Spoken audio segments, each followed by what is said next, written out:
अस्सलाम वालेकुम। तो आज हम वापस आ गए हैं चैप्टर 6 जो कि कॉनिक सेक्शन का मोस्ट इंपॉर्टेंट चैप्टर है जो एंट्री टेस्ट में आता है, उससे स्टार्ट करेंगे। लेकिन उससे पहले if you want to buy my student guide के नोट्स जिसमें physics toppers math toppers notes हमारे वो हैं जो बेसिकली हमने स्टूडेंट्स सब काफ़ी ज़्यादा स्टूडेंट्स के साथ मिलकर बनाए हैं जिनके 150 प्लस नंबर से इन NET math tips and tricks वो बुक है बेसिकली जिससे हम ये टिप्स एंड ट्रिक्स लेते हैं, जिसपे सारी टिप्स एंड ट्रिक्स मैंशनड है, जिससे आप लोग माय स्टूडेंट गाइड से ऑर्डर कर सकते हो। If you want to join the are recorded session, if you want to get a recorded sessions जो आप यहाँ पर आकर इन्फॉर्मेशन उसकी ले सकते हो। और हमारा लाइव सेशन भी स्टार्ट हो रहा है फॉर NET 4 मई 2025 से, उसकी इन्फॉर्मेशन भी आप लोग यहाँ पर आकर ले सकते हो।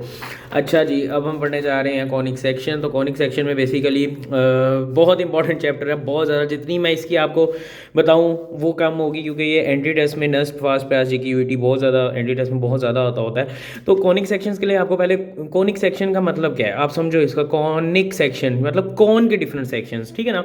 एक कॉन है उसके डिफरेंट सेक्शंस को हम कॉनिक सेक्शन कहते हैं, ठीक है। और बेसिकली हमारे पास एक कॉन है, जैसे ये है हमारे पास, ये एक कॉन है, ठीक है ना, डबल कॉन है। एक कॉन ये है, एक कॉन उसके नीचे लगी हुई है। तो इसी को डिफरेंट तरीक़ों से अगर हम तोड़ेंगे, डिफरेंट तरीके से हम कट करेंगे इस कॉन को, तो हमारे पास डिफरेंट सेक्शंस बनेंगे और उनने हम सेक्शंस को डिफरेंट नाम दिए हुए हैं। बेसिकली अगर मैं आप लोगों को शो करवाऊँ, जैसे यहाँ पर हमारे पास ये कॉन का हिस्सा होता है ना, ये जो गोल होता है, ठीक है, इसे हम कहते हैं, इस सब को कहते हैं हम, इस एक हिस्से को हम कहते हैं नैप, ठीक है ना। ये जो एक कॉन है बेसिकली इस एक कॉन को हम कहते हैं नैप, ठीक है ना। और इसमें हमारे पास जो ये वाली लाइंस होती हैं जो बेसिकली एक फिक्स पॉइंट होता है, ठीक है, उससे डिफरेंट लाइंस निकलती हैं हमारे पास, ठीक है, डिफरेंट लाइंस निकलती हैं। उन लाइंस को हम कहते हैं रूलिंग्स या जनरेटर्स, ठीक है ना। वो रूलिंग्स और जनरेटर्स जो होते हैं वो हमारे पास कॉन की, ये बेसिकली ये जो सर्कल होता है कौन का, इसके पर जाकर लगती हैं, ठीक है ना, यहाँ से निकलती हैं और यहाँ पर जो लाइंस निकल रही हैं इसे हम कहते हैं रूलिंग्स। ये हमारे पास होती है नैप। ये जो दरमियान वाली लाइन होती है ना, बिल्कुल दरमियान वाली जो यहाँ से यहाँ तक आपको शो रही है, इसे हम कहते हैं जनरेटर, और सॉरी एक्सिस, ठीक है ना, इसे हम कहते हैं एक्सिस। तो ये बेसिकली एक छोटा छोटा कौन के हमने एक कॉनिक, ये जो हमारे पास ये डायग्राम है, इसके डिफरेंट एलिमेंट्स पढ़ लिए। क्योंकि इसके डिफरेंट एलिमेंट्स इसलिए पढ़े हैं, आपको MCQs में ऐसे दे सकता है कि मैंने यहाँ से काटना शुरू किया पैरेलली, ठीक है ना, मैंने नैप को काटते हुए दूसरे नैप को काटते हुए मैं निकल गया, तो फिर क्या बनेगा, ठीक है ना। तो इस तरह के वो MCQs पूछ सकता है। तो उसके बाद हमारे पास इस कौन से जितने भी सेक्शन बनते हैं, 4 सेक्शंस बन सकते हैं, सर्कल बन सकता है, या एलिप्स बन सकता है, या पैराबोला बन सकता है, या हाइपरबोला बन सकता है, ठीक है ना। तो ये हमने बेसिकली इसी से यहाँ से निकालने होते हैं। तो ये कॉनिक सेक्शन है, इसे आपने बुक से भी एक बार ज़रूर पढ़ना है। यार जहाँ मर्जी यूट्यूब वीडियो से पढ़ लो, बुक से अगर नहीं ना पढ़ोगे तो कॉन्सेप्ट क्लियर नहीं हो पाएंगे। अच्छा, सर्कल। अब सर्कल ऑब्वियसली बच्चों वाली डेफिनेशन है, छोटे छोटे क्लासेस में आप लोग पढ़ते हो। सर्कल क्या होता है? सेट ऑफ ऑल पॉइंट्स होता है, ठीक है ना। ये सारे पॉइंट्स हैं छोटे छोटे छोटे छोटे छोटे छोटे छोटे। तो बेसिकली ये सारे set of all points which are equidistance from a single point, मतलब एक सेंटर होता है सर्कल का, जहां से आप इस पॉइंट तक का जितने मर्जी पॉइंट्स ड्रॉ कर लो इक्वल डिस्टेंस पे। लेट्स सपोज आप कहते हो इस सर्कल से 5 मीटर पे मैंने इक्वल पॉइंट्स डिस्कस करने हैं, तो अब यहाँ से यहाँ तक 5 मीटर 5 मीटर 5 मीटर, तो सारे पॉइंट्स बनाओ, गोल गोल घुमाते जाओ, तो एक जो डायग्राम बनेगी उसे हम सर्कल कहते हैं, ठीक है। और जो इक्वल डिस्टेंस होता है उसे हम रेडियस कहते हैं। रेडियस का डबल जो होता है वो डायमीटर होता है, ठीक है ना। मतलब सर्कल का यहाँ से लेकर यहाँ तक जो होता है, एक पॉइंट से दूसरे पॉइंट तक का जो होता है सर्कल का, जो सेंटर में से गुजर रहा हो, ठीक है, उस लाइन को हम कहते हैं डायमीटर, ठीक है ना। और जो सेंटर में से गुजर के एच तक जा रहा हो, ठीक है ना, उसे हम कहते हैं बेसिकली हमारे पास रेडियस, और वो फिक्स डिस्टेंस होता है, ठीक है ना। और हमारे पास स्टैंडर्ड फॉर्म ऑफ सर्कल ये होती है, मतलब सर्कल की स्टैंडर्ड फॉर्म को समझो, कुछ इतनी खास बात नहीं है, ठीक है ना।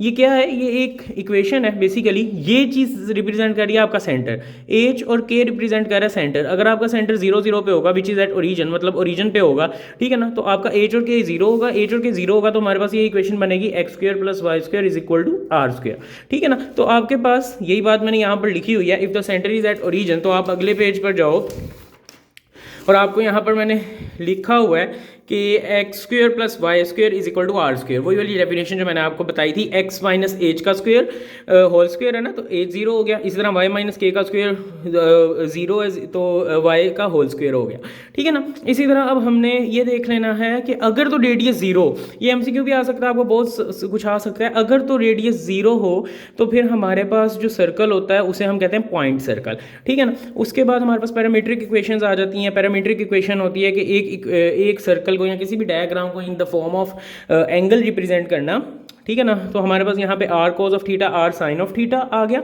ये याद रखना है, आर का मतलब है यहाँ वाली वैल्यू दोनों की सेम होनी चाहिए और एंगल दोनों का सेम होना चाहिए, फिर वो हमारे पास सर्कल की पैरामीट्रिक इक्वेशन बनती है। अच्छा, ये वाले जो नोट्स हैं ये आप मोइज स्टूडेंट गाइड के टॉपर्स नोट्स ऑर्डर करवा सकते हो, सेम टू सेम ये सारे नोट्स उसमें मैंशनड है, ठीक है। आप जाकर अगर दोबारा पढ़ना चाहते हो तो उनमें आप पढ़ सकते हो, ठीक है ना। डिस्क्रिप्शन में लिंक है। उसके बाद आप आओ general equation of circle. General equation of circle हमारे पास ये होती है x² + y² 2gx + 2fy + c = 0। इसमें हमारे पास कंडीशन ये होती है कि हमारे पास जो g -g और -f ये सर्कल होता है। अगर आपको इस टाइप की इक्वेशन दी हो तो -g -f से आप हमारे पास निकाल सकते हो सर्कल को, और जो रेडियस होता है उसका फॉर्मूला ये होता है g² + f² - c√, ठीक है ना, वो रेडियस होता है। तो इसके बाद आप लोगों ने कंडीशन देख लेनी है एक सर्कल की, जो भी इक्वेशन होगी ना, लेट्स सपोज ये वाली इक्वेशन है, ठीक है ना, लेट्स सपोज ये वाली इक्वेशन है या तो फिर ये वाली इक्वेशन है। एक चीज़ इनमें कॉमन होगी कि x और y² और y² के जो कोफिशिएंट्स हैं वो इक्वल होंगे, ठीक है ना। और कोई भी टर्म ऐसी नहीं होगी जो x y वाली होगी, मतलब 2xy नहीं आएगा, 3xy नहीं आएगा, xy वाली कोई भी टर्म नहीं होगी, ठीक है। अब ये मैंने एक नोट लिखा हुआ है, मोइज स्टूडेंट गाइड की बुक्स में हम जरूर मेंशन करते हैं आपने कौन सी एक्सरसाइजेस करनी है, तो ये मोइज स्टूडेंट गाइड के नोट से ही हमने लिया हुआ है और उसमें मेंशनड है कि 6.1 सेक्शन आपने जरूर करना है, अपने हाथ से एक बार जरूर करना है, हाथ से नहीं गुजारोगे और फिर कहोगे भाई हमें तो समझ नहीं है, हमारे कॉन्सेप्ट्स क्लियर नहीं है, हमसे एमसीक्यूज नहीं हुए, फिर ना कहना। अच्छा, हमारे पास अगर एक सर्कल की डिफरेंट कंडीशंस है, अगर रेडियस 1 का सर्कल हो तो उसे यूनिट सर्कल कहते हैं, रेडियस 0 का हो तो पॉइंट सर्कल कहते हैं, जैसा कि हम ऊपर पढ़ गए। अगर रेडियस ग्रेटर देन 1 है तो ऑब्वियसली रियल सर्कल है, रेडियस लेस देन 1 है तो इसका मतलब है लेस देन 1 का रेडियस का सर्कल जो है वो एग्जिस्ट कर नहीं सकता एक्चुअली में ज़िंदगी में, तो उसे हम कहते हैं इमेजिनरी सर्कल। तो इसके हम कुछ एमसीक्यूज कर लेते हैं अभी तेज़ी से, वरना मैं एमसीक्यूज की एक डिफरेंट वीडियो बनाता होता हूँ, लेकिन इसमें ही हम कर लेते हैं। इसमें आपको शॉर्ट ट्रिक्स भी कुछ बताऊँगा। तो सबसे पहले देखो, if the cutting plane is parallel to axis of the cone, ठीक है ना। अब देखो एक प्लेन मैंने लिया, ये मेरे पास कोन की वो वाली डायग्राम हुई जो हमने पीछे पढ़ी थी। अब हमने कहा if the cutting plane is parallel to the axis of cone, axis of cone मैंने आपको बताया था ये होती है, मतलब एक कटिंग प्लेन हमने लिया, एक चीज़ ली जो काट रही है, ठीक है ना, जैसे उसने आपका काटा था तो वो यहाँ पे कट करते हुए जा रही है, parallel to axis of cone है, and intersect both of it naps, वो बोथ ऑफ इट्स नैप्स को इंटरसेक्ट करते हुए जा रही है, मतलब हमारे पास इसे भी कट कर जाएगी, ठीक है ना, इसे कट कर जाएगी और इसे कट कर जाएगी, नैप को कट कर जाएगी, तो फिर हमारे पास कौन सी वो बनेगी, क्या कहते हैं, शेप। अब देखो जब आपके पास गुजरेगी ना, आप यहाँ से देख लेना कि आपके पास ये सर्कल जा रहा है वो ऐसे होगा बेसिकली, ठीक है ना, और बेसिकली एक शेप हमारे पास बनेगी ऐसे, ठीक है ना, और फिर हमारे पास ये ऐसे चला जाएगा, ये ऐसे चला जाएगा, ठीक है ना, और उसके बाद अंदर से ये ऐसे आ जाएगा, उसके बाद यहाँ पे हमारे पास शेप बनेगी कुछ ऐसी, ठीक है ना। बेसिकली आप ये कट करके जा रहे हो, ठीक है ना। बेसिकली आपने क्या किया, प्लेन को ऐसे लेकर गए, यहाँ से थोड़ा सा काटा तो यहाँ से ऐसे बन जाएगा और यहाँ से ऐसे बन जाएगा, ठीक है ना। तो बेसिकली जब दोनों तरफ से ऐसे बनेगा तो आपके पास ये हाइपरबोला की आ जाती है। इसी तरह वो आपको डिफरेंट तरीके से बताएगा कि अगर आप इसे इस तरह से कट कर दो तो आपका पैराबोला बन जाएगा, इस तरह से कट करो तो आपके पास एलिप्स बन जाएगा। तो आपने बेसिकली ये बुक का एक बार पढ़ लेना, उसमें सारी शेप्स का मेंशन है। अगर हम इस तरह से गुजरेंगे तो हाइपरबोला बनेगा, इस तरह से गुजरेंगे तो एलिप्स बनेगा। विच of the following is parametric equation of circle, आपने तेजी से ये देखना है ऑप्शन, आपने ये नहीं कहना ये जी आंसर आ गया, वाह जी वाह मोइज भाई ने बताया था r cos theta are sine theta. अरे भाई बाकी ऑप्शंस भी एक बार देख लिया करो, मैं बार बार कहता हूँ entry test is not just a game of आपको सिर्फ करेक्ट आंसर नहीं आना चाहिए, थोड़ी सी विजिलेंट होकर एमसीक्यूज भी लगाने होते हैं। अब यहाँ पर आप आए, आपने कहा r cos of theta are sine of theta, Moiz भाई ने बताया तो बेस्ट है, बस हमने यही लगा देना है। ऐसा नहीं है, आगे भी जरा जाओ तो देखो A cos of theta A sine of theta, मैंने आपको एक कंडीशन बताई थी कि आगे बस ये चीज़ सेम होनी चाहिए और एंगल जो है वो थीटा होना चाहिए, तो फिर तो ये भी कंडीशन हमारे पास सेटिस्फाई कर रही है, ठीक है ना, ये थीटा है। और अगला क्या है, अगला भी तो वही आ रहा है, ए की जगह हमारे पास यहाँ पर भी वन है, यहाँ पर भी वन है, ठीक है ना, और हमारे पास यहाँ पर कॉज जो है हमारे पास टी है, साइन भी टी है, तो बेसिकली इसका ऑप्शन आंसर होगा ऑल ऑफ दीज, ठीक है ना। तो इस तरह से आप लोगों ने करना है, सारे ऑप्शंस एक बार देख लेने हैं एंड देन अगले एमसीक्यूज पे जाना है। What is the equation of circle whose centre is 5 2 and radius is 5। तो ये बहुत आसान है, बेसिकली आपने क्या करना है, मैंने आपको कहा था ये h होता है, ये k होता है, तो बेसिकली x माइनस एच का स्क्वायर, ठीक है ना, प्लस y माइनस k का square is equal to r का स्क्वायर, ठीक है ना। आर हमारे पास 5 है तो यहाँ पर आ गया बेसिकली हमारे पास 25, ठीक है ना। उसके बाद आपने देखना है x माइनस एच और y माइनस के, तो हमारे पास ये ऑप्शन बन जाएगा, थर्ड ऑप्शन, ठीक है। उसके बाद हमारे पास आ जाएगा ये यार थोड़ी प्रिंटिंग में इशू आ गया, ये ना लाइट हुए में तो मतलब what is the equation of circle for which the ends of both diameters are, अच्छा देखो उसने कहा इक्वेशन ऑफ सर्कल क्या होगी जिसके डायमीटर जो है ना हमारे पास वो ये है, डायमीटर का मतलब है एक एंड ऑफ डायमीटर का मतलब ये है, एक पॉइंट यहाँ पे है एक पॉइंट यहाँ पर है, तो इन दोनों का डिस्टेंस फाइंड करो, डिवाइडेड बाय 2 करो तो मेरे पास बेसिकली रेडियस आ जाएगा, ठीक है ना। तो मैंने इन दोनों का अगर डिस्टेंस फाइंड करूँ 0 माइनस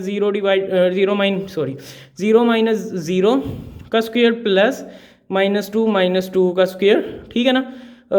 उसके बाद स्क्वायर रूट, तो ये हमारे पास आ जाएगा 4 इंटू 16 का 4 हमारे पास आ जाएगा बेसिकली डायामीटर यहाँ से यहाँ तक का डिस्टेंस 4 है, और फिर हमारे पास रेडियस हो जाएगा 2, ठीक है ना। तो हमारे पास बेसिकली अगर हम इक्वेशन में पुट करें x² plus y² is equal to 2 का स्क्वायर इज इक्वल टू 4, तो ये हमारे पास ये वाला आंसर आ जाएगा, ठीक है ना। हमने बेसिकली उसने डायमीटर के एंड पॉइंट्स दिए हुए थे, डायमीटर के एंड पॉइंट से मैंने डायमीटर टोटल लेंथ निकाल ली, उसके बाद रेडियस की लेंथ निकाली और फिर देखा कि रेडियस कहाँ पे मैच कर रहा है मेरे पास इक्वेशंस में। अब देखो ये बड़े मजे का एमसीक्यू है, इसे आप लोग पॉज करके वीडियो करना। If ax² plus 2xy plus y² plus 16x minus 9y minus 13 represents a circle then a plus h। अब हमने तो पढ़ा था मोइज़ भाई, आपने तो पढ़ा था xy नहीं आता सर्कल में, ठीक है ना। xy वाली टर्म अगर आ जाए तो वो तो सर्कल होता ही नहीं है, तो ये कैसे सर्कल है। वो कह रहा है अगर भाई मैंने इसे सर्कल बनाना है इस इक्वेशन को तो कैसे बनाऊंगा, और बिल्कुल सही सोच रहे हो अगर आप सोच रहे हो कि xy नहीं आना चाहिए, xy अगर नहीं आना चाहिए तो हमारे पास 2h इज इक्वल टू 0 होना चाहिए, ठीक है ना। वो a प्लस h पूछ रहा है तो बेसिकली h हमारे पास जो है वो 0 होगा, ठीक है ना। उसके बाद हमारे पास आ जाएगा ए जो है वो मेरे पास बेसिकली क्या मैंने आपको कहा था, कोफिशिएंट्स जो है वो दोनों के इक्वल होने चाहिए, इसका कोफिशिएंट और इसका कोफिशिएंट इक्वल होना चाहिए। इक्वल होने के लिए मेरे पास ए जो है वो 1 की इक्वल होना चाहिए, है ना क्योंकि यहाँ पर ax² है, यहाँ पर 1y² है, तो a को 1 की इक्वल होना चाहिए, ठीक है ना। तो a plus h is equal to 1 plus 0 is equal to 1, तो आंसर मेरे पास ये आ गया। Which of the following points lies inside the circle. जब भी आपने कोई देखना हो पॉइंट किसी भी इक्वेशन में वो अंदर लाई कर रहा है कि बाहर लाई कर रहा है, आपने उन पॉइंट्स को बेसिकली इक्वेशन में पुट करके देख लेना। जहाँ पर ये रेडियस है ना आपका, रेडियस का मतलब है कि ये सर्कल है, यहाँ तक आपका डिस्टेंस जो है सेंटर से सर्कल का रेडियस जो है वो 100 है, ठीक है ना। अब आप लोगों ने इस इक्वेशन में पुट करना है, अगर तो वो 100 के अंदर लाई कर रहा है इसका मतलब है वो सर्कल के अंदर आएगा, अगर वो 100 से ज़्यादा डिस्टेंस है इसका मतलब वो सर्कल से बाहर आएगा। तो अगर मैं 9 और 14 को प्लस करूं तो ऑब्वियसली वो हमारे पास 81 प्लस जो भी आएगा 14 का 200 एंड आई गेस 194 आता है, तो हमारे पास ये बड़ा ही आएगा 100 से, ठीक है ना। तो इसका मतलब है सर्कल से बाहर है। 10 और 3 को भी अगर आप करोगे तो 100 प्लस 9 109 आएगा। इसे अगर आप करोगे तो 81 प्लस 1 इज इक्वल टू 82 आएगा विच इज़ लेस देन 100, तो फिर ये मेरे पास अंदर लाया करेगा। तो इसी तरह की यार वीडियोस को देखने के लिए आगे हम पढ़ेंगे टेंजेंट एंड नॉर्मल्स 6.2, बहुत इंपॉर्टेंट चैप्टर है, हम इसे कवर कर रहे हैं इंशाल्लाह ताला। नेक्स्ट वीडियो के लिए इंतजार करो, हमारा मई से बैच स्टार्ट हो रहा है इंशाल्लाह 2025 से। You can join that and Allah Hafiz.